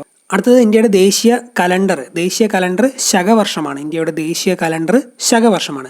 ഇതിനെ അംഗീകരിച്ച വർഷം, ഔദ്യോഗികമായിട്ട് ഇന്ത്യയുടെ ദേശീയ കലണ്ടറായി ശകവർഷത്തെ അംഗീകരിച്ചത് 1957 1957. 1957 ഇന്ത്യയുടെ ദേശീയ കലണ്ടറായി ശകവർഷത്തെ അംഗീകരിച്ചത്. ഡേറ്റ് ഓർത്തിരിക്കുക, മാർച്ച് 22. ഡേറ്റും PSC പരീക്ഷകളിൽ ചോദിക്കുന്നതാണ്. 1957 മാർച്ച് 22 ശകവർഷത്തെ ഇന്ത്യയുടെ ദേശീയ കലണ്ടറായി ഔദ്യോഗികമായി അംഗീകരിച്ചത്. 1957 മാർച്ച് 22. ഒറ്റോടെ പറയാം. 1957 മാർച്ച് 22 ശകവർഷത്തെ ഇന്ത്യയുടെ ദേശീയ കലണ്ടറായിട്ട് അംഗീകരിച്ചത്. ഓക്കെ, ഇനി ശകവർഷം ആരംഭിച്ചത് കനിഷ്കനാണ്. AD 78 കനിഷ്കനാണ് ശകവർഷം ആരംഭിച്ചത്. എന്നറിഞ്ഞിരിക്കുക, ഇമ്പോർട്ടൻ്റ് ആണ്. കനിഷ്കനാണ് ശകവർഷം ആരംഭിച്ചത്. കലണ്ടർ രൂപീകരണ കമ്മിറ്റിയുടെ ചെയർമാൻ മേഘനാഥ് സാഹയാണ്. ശകവർഷ കലണ്ടർ രൂപീകരണ കമ്മിറ്റിയുടെ ചെയർമാൻ മേഘനാഥ് സാഹ. കലണ്ടർ നോക്കിയാണല്ലോ ഇപ്പം വർഷകാലമൊക്കെ എപ്പോൾ വരും എന്നൊക്കെ നമ്മൾ മനസ്സിലാക്കുന്നത്. മഴ എപ്പോൾ വരും, മേഘങ്ങൾ എപ്പോൾ ഉരുണ്ടുകൂടി മഴ വരും, കലണ്ടർ കണക്ട് ചെയ്യാമല്ലോ. മേഘനാഥ് സാഹയാണ് കലണ്ടർ രൂപീകരണ കമ്മിറ്റിയുടെ ചെയർമാൻ. അപ്പോൾ 1957 മാർച്ച് 22 അംഗീകരിച്ചു. കനിഷ്കനാണ് ആരംഭിച്ചത്. AD 78 മേഘനാഥ് സാഹയാണ് കലണ്ടർ രൂപീകരണ കമ്മിറ്റിയുടെ ചെയർമാൻ. ഇനി ഈ ശകവർഷത്തിൽ കുറേ മാസങ്ങളുണ്ട്. മാസങ്ങൾ ഞാൻ ജസ്റ്റ് ഒന്ന് പറഞ്ഞു പോകാം. എല്ലാം ഒന്നും നിങ്ങൾക്ക് ഇപ്പം ഒറ്റയടിക്ക് പഠിക്കാൻ പറ്റത്തില്ലല്ലോ. അപ്പോൾ അതിലേറ്റവും ആദ്യത്തേതും അവസാനത്തേതും എന്തായാലും ഇപ്പോൾ തന്നെ പഠിച്ചു വെക്കണം. ആദ്യത്തെ മാസം ചൈത്രമാണ്. ശകവർഷത്തിലെ ആദ്യ മാസം ചൈത്രമാണ്. അവസാന മാസം ഫൽഗുനമാണ്. ആദ്യത്തെ മാസം ചൈത്രമാണ്, അവസാനത്തെ മാസം ഫൽഗുനമാണ്. അതുപോലെ വൈശാഖം, ജ്യേഷ്ഠം, ആഷാഢം, ശ്രാവണം, ഭദ്രം, അശ്വിനം, കാർത്തിക, അഗ്രഹായനം, പൗഷം, മാഘം, ഫൽഗുനം, എങ്ങനെയാണ് മാസങ്ങൾ. ആദ്യത്തെ മാസം ചൈത്രമാണ്, അവസാനത്തെ മാസം ഫാൽഗുനമാണെന്നും അറിഞ്ഞിരിക്കുക. ആദ്യത്തേത് ചൈത്രം, അവസാനത്തേത് ഫാൽഗുനം. 1957 മാർച്ച് 22 ഡേറ്റ് ഞാൻ പിന്നെയും റിപ്പീറ്റ് ചെയ്ത് പറയുന്നത് വളരെയധികം ഇമ്പോർട്ടൻ്റ് ആയതുകൊണ്ടാണ്. ശകവർഷം ഇന്ത്യയുടെ ദേശീയ കലണ്ടറായി ഔദ്യോഗികമായി അംഗീകരിച്ച വർഷം 1957 മാർച്ച് 22. 1957 മാർച്ച് 22 കനിഷ്കനാണ് ആരംഭിച്ചത്. AD 78 കലണ്ടർ രൂപീകരണ കമ്മിറ്റിയുടെ ചെയർമാൻ മേഘനാഥ് സാഹ. ഓക്കെ, അടുത്തത് നമ്മൾ പറയാൻ പോകുന്നത് ദേശീയ പക്ഷിയാണ്. ഇന്ത്യയുടെ ദേശീയ പക്ഷി മയിലാണ് എന്ന് അറിഞ്ഞിരിക്കുക. നിങ്ങൾക്ക് അറിയാമെന്ന് ഞാൻ വിശ്വസിക്കുന്നു. ഇന്ത്യയുടെ ദേശീയ പക്ഷി മയിലാണ്. മയിലിനെ ദേശീയ പക്ഷിയായി പ്രഖ്യാപിച്ച വർഷം 1963. ഇന്ത്യയുടെ ദേശീയ പക്ഷിയായി മയിലിനെ പ്രഖ്യാപിച്ചത് 63. മയില് 3 രണ്ട് മയിലാണല്ലോ തുടങ്ങുന്നത്, അപ്പം 63 എന്ന് ഉറപ്പിക്കാമല്ലോ. 1963 മയിലിനെ ദേശീയ പക്ഷിയായി പ്രഖ്യാപിച്ചത്. ഇപ്പോൾ ഞാൻ ലാസ്റ്റത്തെ ഒരു നമ്പറിന് മാത്രം ചെറിയൊരു ചുമ്മാ ഒരു കണക്ഷൻ പോലെ എന്തെങ്കിലും പറയുന്നത്, ഇപ്പം ഈ നമ്മൾ അത്യാവശ്യം പഠിച്ചവർക്ക് അല്ലെങ്കിൽ വായിച്ചിട്ട് പോകുന്നവർക്ക് പരീക്ഷാ സമയത്ത് ഈ വർഷങ്ങളിൽ കൺഫ്യൂഷൻ വരുന്നത് ആ തൊട്ടടുത്ത് കിടക്കുന്ന വർഷമാണെന്നുള്ള കൺഫ്യൂഷൻ ആയിരിക്കും. ഇപ്പോൾ 62, 63 ഒക്കെ കൊടുത്താൽ ഏതാണ്, അങ്ങനത്തെ ഒരു സംഭവം വരും. അപ്പം അങ്ങനെ മയിൽ 3 1963 മയിലിനെ ദേശീയ പക്ഷിയായി പ്രഖ്യാപിച്ചത്. പാവോ ക്രിസ്റ്റാറ്റസ് എന്നാണ് മയിലിൻ്റെ ശാസ്ത്രീയനാമം. ശാസ്ത്രീയനാമം ഇപ്പം അങ്ങനെ BSc പരീക്ഷകളിൽ ഈ ഒരു മേഖലയിൽ ചോദിക്കാറില്ല, അല്ലാതെ സയൻസിലൊക്കെ ചോദിക്കാം. അപ്പം സയൻസിൽ നിങ്ങൾ എന്തായാലും പഠിക്കുന്നുണ്ടല്ലോ. പാവോ ക്രിസ്റ്റാറ്റസ് എന്നതാണ് മയിലിൻ്റെ ശാസ്ത്രീയനാമം. സലീം അലി ഇന്ത്യയുടെ ദേശീയ പക്ഷിയാക്കാൻ നിർദ്ദേശിച്ചത് ഗ്രേറ്റ് ഇന്ത്യൻ ബസ്റ്റാർഡിനാണ്. പക്ഷേ ഇന്ത്യയുടെ ദേശീയ പക്ഷി മയിലാണ്. 1963 മുതലാണ് ദേശീയ പക്ഷിയായി മയിൽ 63 പ്രഖ്യാപിക്കപ്പെട്ടത്. ഓക്കെ, അപ്പോൾ അത്രയും പോയിന്റുകൾ ദേശീയ പക്ഷി മയിലുമായിട്ട് ബന്ധപ്പെട്ട് അറിഞ്ഞിരിക്കുക. ഇനി ദേശീയ മൃഗമാണ്. റോയൽ ബംഗാൾ കടുവയാണ് ഇന്ത്യയുടെ ദേശീയ മൃഗം. 1972 റോയൽ ബംഗാൾ കടുവയെ ദേശീയ മൃഗമായി പ്രഖ്യാപിച്ചത്. റോയൽ ബംഗാൾ കടുവയെ ദേശീയ മൃഗമായി പ്രഖ്യാപിച്ചത് 1972. 63 മയിലിനെ പ്രഖ്യാപിച്ചു, 72 റോയൽ ബംഗാൾ കടുവയെ പ്രഖ്യാപിച്ചു. 63 മയിൽ, 72 കടുവ. ഓക്കെ, 72 വരെ ഇന്ത്യയുടെ ദേശീയ മൃഗം സിംഹമായിരുന്നുവെന്നും അറിഞ്ഞിരിക്കുക. അതുപോലെ പാന്തേറ ടൈഗ്രിസ് എന്നതാണ് കടുവയുടെ ശാസ്ത്രീയ നാമം. പാന്തേറ ടൈഗ്രിസ് എന്നതാണ് കടുവയുടെ ശാസ്ത്രീയ നാമം. അപ്പോൾ 3 പോയിന്റുകൾ ദേശീയ മൃഗവുമായി ബന്ധപ്പെട്ട് പറഞ്ഞു. ബംഗാൾ കടുവ, റോയൽ ബംഗാൾ കടുവയാണ് ദേശീയ മൃഗം. 1972 ബംഗാൾ കടുവയെ ദേശീയ മൃഗമായി പ്രഖ്യാപിച്ചത്. പാന്തേറ ടൈഗ്രിസ് എന്നതാണ് അതിൻ്റെ ശാസ്ത്രീയ നാമം. 72 മുമ്പ് സിംഹമായിരുന്നു. 72 കടുവയായത്, 63 മയിലായി. ഓക്കെ, ഇനി ദേശീയ ജലജീവി. കുറച്ച് വർഷങ്ങൾക്ക് മുമ്പ് ഈ അടുത്തിടെ എന്ന് പറയാൻ പറ്റത്തില്ല, ഒരു ദശാബ്ദം ഓക്കെ ആ സമയത്താണ് ദേശീയ ജലജീവിയെ പ്രഖ്യാപിച്ചത്. ഗംഗാ ഡോൾഫിനെയാണ് ദേശീയ ജലജീവിയായി പ്രഖ്യാപിച്ചത്. ദേശീയ ജലജീവി ഗംഗാ ഡോൾഫിൻ. ദേശീയ നദി എല്ലാവർക്കും ഗംഗയാണെന്ന് അറിയാമായിരിക്കുമല്ലോ. അപ്പം നദിയിലാണല്ലോ ജലം. ജലജീവി ഗംഗാ ഡോൾഫിൻ. ഗംഗാ ഡോൾഫിനാണ് ദേശീയ ജലജീവി. ഗംഗാ ഡോൾഫിനെ ദേശീയ ജലജീവിയായി പ്രഖ്യാപിച്ച വർഷം 2009. ഗംഗാ ഡോൾഫിനെ ദേശീയ ജലജീവിയായി പ്രഖ്യാപിച്ചത് 2009 ഒക്ടോബറിലാണ്. 2009 ഗംഗാ ഡോൾഫിനെ ദേശീയ ജലജീവിയായി പ്രഖ്യാപിച്ചത്. പ്ലാറ്റിനിസ്റ്റ ഗ്യാൻജൻറ്റിക്ക എന്നതാണ് ഗംഗാ ഡോൾഫിൻ്റെ ശാസ്ത്രീയ നാമം. പ്ലാറ്റിനിസ്റ്റ ഗ്യാൻജൻറ്റിക്ക. ഓക്കെ, ഔദ്യോഗിക മൃഗമുള്ള ആദ്യ ഇന്ത്യൻ നഗരം ഗുവാഹത്തിയാണ്. ഗുവാഹത്തിയുടെ ഔദ്യോഗിക മൃഗം ഗംഗാ ഡോൾഫിനാണ്. അപ്പോൾ ഓർത്തിരിക്കുക, ഔദ്യോഗിക മൃഗമുള്ള ആദ്യ ഇന്ത്യൻ നഗരം ഗുവാഹത്തിയാണ്. ഗുവാഹത്തിയുടെ ഔദ്യോഗിക മൃഗം ഏത് എന്ന് ചോദിച്ചാലും ഗംഗാ ഡോൾഫിനാണ്. അപ്പോൾ ഗംഗാ ഡോൾഫിൻ ഇന്ത്യയുടെ ദേശീയ ജലജീവിയാണ്. 2009 മുതൽ 2009 ഗംഗാ ഡോൾഫിനെ ദേശീയ ജലജീവിയായി പ്രഖ്യാപിച്ചത്. പ്ലാറ്റിനിസ്റ്റ ഗ്യാൻജൻറ്റിക്ക എന്നതാണ് ഗംഗാ ഡോൾഫിൻ്റെ ശാസ്ത്രീയ നാമം. ഔദ്യോഗിക മൃഗമുള്ള ആദ്യ ഇന്ത്യൻ നഗരം ഗുവാഹത്തിയാണ്. ഗുവാഹത്തിയുടെ ഔദ്യോഗിക മൃഗം ഏതെന്ന് ചോദിച്ചാലും ഗംഗാ ഡോൾഫിനാണ്. അപ്പോൾ ഗംഗാ ഡോൾഫിൻ 2009. ദേശീയ മൃഗം കടുവ 72. അതുപോലെ ദേശീയ പക്ഷി മയിൽ 63. ഓക്കെ, അടുത്തത് ദേശീയ പൈതൃക മൃഗം അല്ലെങ്കിൽ ദേശീയ പൈതൃക ജീവി. ആനയാണ് ഇന്ത്യയുടെ ദേശീയ പൈതൃക മൃഗം. 2010 ആനയെ ദേശീയ പൈതൃക മൃഗമായി പ്രഖ്യാപിച്ചത്. ആനയാണ് ഇന്ത്യയുടെ ദേശീയ പൈതൃക മൃഗമെന്ന് അറിഞ്ഞിരിക്കുക. ആനയാണ് ഇന്ത്യയുടെ ദേശീയ പൈതൃക മൃഗം. 2010 ആനയെ ദേശീയ പൈതൃക മൃഗമായി പ്രഖ്യാപിച്ചത്. അതുപോലെ കുറച്ച് ഇന്ത്യൻ സംസ്ഥാനങ്ങൾ ഔദ്യോഗിക മൃഗമായി ആനയെ കാണുന്നുണ്ട്. അവ കേരളം, കർണാടക, ജാർഖണ്ഡ് എന്നിവയാണ്. കേരളം, കർണാടക, ജാർഖണ്ഡ് എന്നീ സംസ്ഥാനങ്ങൾ ആന ഔദ്യോഗിക മൃഗമായി കാണുന്ന സംസ്ഥാനങ്ങളാണ്. ആന ഔദ്യോഗിക മൃഗമായ ഇന്ത്യൻ സംസ്ഥാനങ്ങളാണ് കേരളം, കർണാടക, ജാർഖണ്ഡ്. കേരളം, കർണാടക, ജാർഖണ്ഡ് എന്നീ സംസ്ഥാനങ്ങളിൽ ഔദ്യോഗിക മൃഗം ആനയാണെന്ന് അറിഞ്ഞിരിക്കുക. എലിഫസ് മാക്സിമസ് ഇൻഡിക്കസ് എന്നതാണ് ആനയുടെ ശാസ്ത്രീയ നാമം. Eliphaz maximus indicus. Eliphaz maximus indicus എന്നതാണ് ആനയുടെ ശാസ്ത്രീയ നാമം. അതുപോലെ ദേശീയ പൈതൃക ജീവി ആനയാണെന്ന് ഓർത്തിരിക്കുക. പൈതൃക ജീവി എന്ന് ചോദിച്ചാലും പൈതൃക മൃഗമെന്ന് ചോദിച്ചാലും ആനയാണ്. 2010 മുതലാണ് ആനയെ ദേശീയ പൈതൃക മൃഗമായി ആചരിക്കുന്നത്. ഓക്കെ, അടുത്തത് ദേശീയ ഫലമാണ്. ദേശീയ ഫലം എന്ന് പറയുന്നത് മാങ്ങയാണ് ദേശീയ ഫലം. ദേശീയ ഫലമായ മാങ്ങയുടെ ശാസ്ത്രീയ നാമം മാഞ്ചിഫറ ഇൻഡിക്ക എന്നതാണ്. മാഞ്ചിഫറ ഇൻഡിക്ക എന്നതാണ് മാങ്ങയുടെ ശാസ്ത്രീയ നാമം. അതുപോലെ ഫലങ്ങളുടെ രാജാവ് എന്നൊക്കെ നമ്മൾ സയൻസിൽ പഠിക്കുന്നത് മാങ്ങയെപ്പറ്റിയാണല്ലോ. ഫലങ്ങളുടെ രാജാവ് എന്നറിയപ്പെടുന്നത് മാങ്ങയാണെന്ന് അറിഞ്ഞിരിക്കുക. അതുപോലെ പാകിസ്ഥാൻ്റെയും ഫിലിപ്പീൻസിൻ്റെ ഒക്കെ ദേശീയ ദേശീയ ഫലമെന്ന് പറയുന്നത് മാങ്ങ തന്നെയാണ്. പാകിസ്ഥാനും ഫിലിപ്പീൻസും, ഇന്ത്യ കൂടാതെ മാങ്ങ ദേശീയ ഫലമായിട്ടുള്ള രാജ്യങ്ങളാണ് പാകിസ്ഥാനും ഫിലിപ്പീൻസും. അപ്പോൾ ദേശീയ പൈതൃക ജീവി പറഞ്ഞു. പൈതൃക ജീവി ഏതാണ്? ആനയാണ്. അതുപോലെ ദേശീയ ഫലം മാങ്ങയാണ്. മാഞ്ചിഫറ ഇൻഡിക്ക എന്നാണ് മാങ്ങയുടെ ശാസ്ത്രീയ നാമമെന്നും അറിഞ്ഞിരിക്കുക. അടുത്തത് ദേശീയ പുഷ്പം. ഇന്ത്യയുടെ ദേശീയ പുഷ്പം എന്ന് പറയുന്നത് താമരയാണ്. ഇന്ത്യയുടെ ദേശീയ പുഷ്പം താമര. ഇപ്പോൾ ഇന്ത്യ ഭരിക്കുന്നത് BJP ആണല്ലോ. BJPയുടെ ഒരു സിമ്പലും താമരയാണല്ലോ. അപ്പോൾ ആ ഒരു രീതിയിലും ഓർത്താലും കണക്ട് ചെയ്യാമല്ലോ. ഇന്ത്യയുടെ ആദ്യമായിട്ട് PSC പഠിക്കുന്നവർക്ക് താമരയൊക്കെയാണെന്ന് എല്ലാവർക്കും അറിയാവുന്നതാണ്. എൻ്റെ വിശ്വാസം. ദേശീയ പുഷ്പം താമരയാണെന്നുള്ളത്. ദേശീയ പുഷ്പമായ താമരയുടെ ശാസ്ത്രീയ നാമം നിലംബോ ന്യൂസിഫറ എന്നതാണ്. നിലംബോ ന്യൂസിഫറ എന്നതാണ് താമരയുടെ ശാസ്ത്രീയ നാമം. ഇന്ത്യയുടെ ദേശീയ പുഷ്പമായ താമരയുടെ ശാസ്ത്രീയ നാമം നിലംബോ ന്യൂസിഫറ. അതുപോലെ വിയറ്റ്നാം, ഈജിപ്റ്റ് എന്നീ രാജ്യങ്ങളിലെയും ദേശീയ പുഷ്പം താമരയാണ്. വിയറ്റ്നാമിലെയും ഈജിപ്റ്റിലെയും ദേശീയ പുഷ്പം താമരയാണെന്ന് ജസ്റ്റ് ഒന്ന് അറിഞ്ഞിരിക്കുക. ഒരു എക്സ്ട്രാ അറിവായിട്ടാണെങ്കിലും ഓർത്തിരുന്നു. ഭാവി നിങ്ങളെല്ലാവരും വല്ല കോടീശ്വരം പരിപാടിക്ക് പോയി ചോദിച്ചാൽ ഉത്തരം പറയാമല്ലോ. ഓക്കെ, അപ്പോൾ ദേശീയ പുഷ്പം താമര, നിലംബോ ന്യൂസിഫറ എന്നതാണ് ശാസ്ത്രീയ നാമം. വിയറ്റ്നാം, ഈജിപ്റ്റ് എന്നീ രാജ്യങ്ങളും താമരയാണ് ദേശീയ പുഷ്പമായിട്ട് ആചരിക്കുന്നത്. ഓക്കെ, അടുത്തത് ദേശീയ വൃക്ഷം. ഇന്ത്യയുടെ ദേശീയ വൃക്ഷം പേരാലാണ്. ഫൈക്കസ് ബംഗാളൻസിസ് എന്നാണ് പേരാലിൻ്റെ ശാസ്ത്രീയ നാമം. ദേശീയ വൃക്ഷം പേരാലാണ്. ഫൈക്കസ് ബംഗാളൻസിസ് എന്നാണ് പേരാലിൻ്റെ ശാസ്ത്രീയ നാമം. ദേശീയ വൃക്ഷം പേരാൽ. അപ്പോൾ ദേശീയ ഫലം മാങ്ങ, ദേശീയ പുഷ്പം നിലംബോ ന്യൂസിഫറ എന്നറിയപ്പെടുന്ന താമര, ദേശീയ വൃക്ഷം പേരാലാണ്.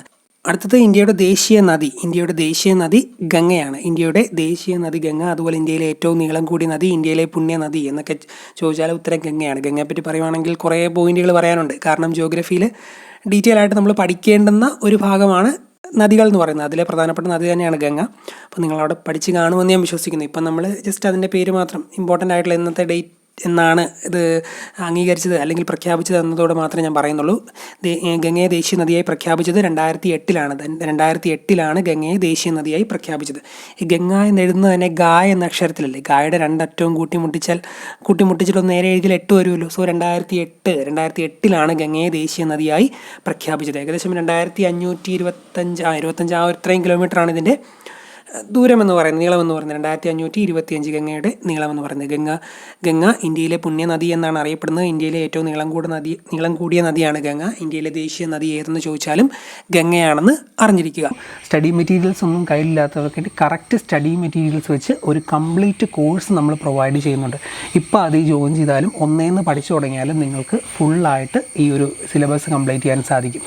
അത് വേണമെന്നുള്ളവർ സ്ക്രീനിൽ കാണുന്ന ഈ ഒരു വാട്സാപ്പ് നമ്പറിൽ ദേവസ്വം ബോർഡ് LDC എന്ന് മെസ്സേജ് അയക്കുക. ഓക്കെ, അപ്പോൾ നന്നായിട്ട് പഠിക്കുക. ഇനിയുള്ള സമയം മാക്സിമം വിനിയോഗിക്കുക. നന്നായിട്ട് പഠിക്കുന്ന എല്ലാവർക്കും നല്ലൊരു വിജയം ഉണ്ടാകട്ടെ എന്ന് ആശംസിക്കുന്നു. Thank you.